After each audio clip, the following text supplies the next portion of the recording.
స్తోత్రాలు చెల్లిస్తూ మీ పాదం మీదకు వచ్చాం. మీరు మాకు అనుగ్రహించిన శ్రేష్టమైన ప్రభువు దినాన్ని బట్టి ఎంతో వందనాలు. ఈ దినాన్ని తండ్రి మీ కుమారుడైన యేసుక్రీస్తు ప్రభువారి ద్వారా మిమ్మల్ని ఆరాధించటానికి, మిమ్మల్ని గణపరచడానికి, మిమ్మల్ని హెచ్చించడానికి మాకు కూడా ఇచ్చిన మంచి సమయాన్ని బట్టి వందనాలు. దేవా, మిమ్మల్ని ఆరాధించబోయే ముందుగా చదువుబడిన లేఖన భాగములు బట్టి ఎంతో వందనాలు. ఈ లేఖన భాగములను మీరు ఆస్వాదించి విరిచి మాకు పంచిపెట్టండి. దేవా, మీ ఎదుట మీ ప్రజల మధ్య నిలబడుతూ నేను సంపూర్తిగా నన్ను నేను ఖాళీ చేసుకుంటున్నాను. మీ ఆత్మతో నన్ను నింపండి. మీ నోటున్న మాట నోట ఉంచుము. మీ అరచేతులలో నన్ను కప్పుము. నన్ను కూడా వాడుకోండి. దేవా, మీ ప్రజలైన విలువైన సమయాన్ని పాడు చేయకుండా రక్షించబడిన మేమందరము వాక్యం చేత నింపబడి వాక్య ప్రకారంగా మిమ్మల్ని ఆరాధించి మహిమపరిచి గణపరిచినట్లుగా పరిశుద్ధాత్మ దేవా నన్ను కూడా వాడుకోమని ప్రార్థిస్తూ, ఇంకెవరైతే మార్గ మధ్యలో ఉన్నారో వారిని కూడా మా మధ్యకు క్షేమంగా తీసుకురమ్మని ఆత్మ ప్రాణ దేహాలను మీ చేతులకు అప్పచెప్పుకొంచు యేసుక్రీస్తు ప్రభువారి నామమును బట్టి వందనాలు చెల్లించి ప్రార్థిస్తున్నాము తండ్రి. ఆమేన్.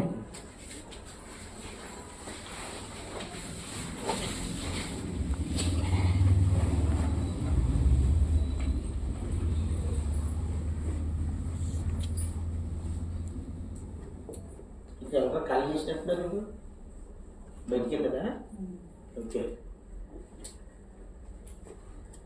ఈ యొక్క ఉదయకాల సమయమందు ద్వితీయోపదేశ కాండము ఈ 32వ అధ్యాయంలో ఆ కుర్చీ తీసేశారు. ఆ కుర్చీ తీసేసారు. ద్వితీయోపదేశ కాండము 32వ అధ్యాయం. ఇది ద్వితీయోపదేశ కాండము అంటే అర్థం ఏంటంటే రెండవసారి ఉపదేశించటం.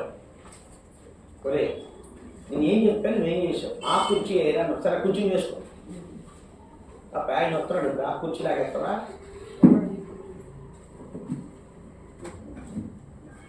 సరే, వాక్యం వినండి. కుర్చీలు కావాల్సిన ముందు రావాలి. వెనకాల వచ్చాను కింద కూర్చోవలసి వస్తుంది కదా, కుర్చీలు తక్కువ ఉన్నాయి. సరే, ద్వితీయోపదేశ కాండము అంటే రెండవసారి ఉపదేశించటం. మోషే ఇక్కడ ఇశ్రాయేలు ప్రజలకు ఉపదేశిస్తాడు.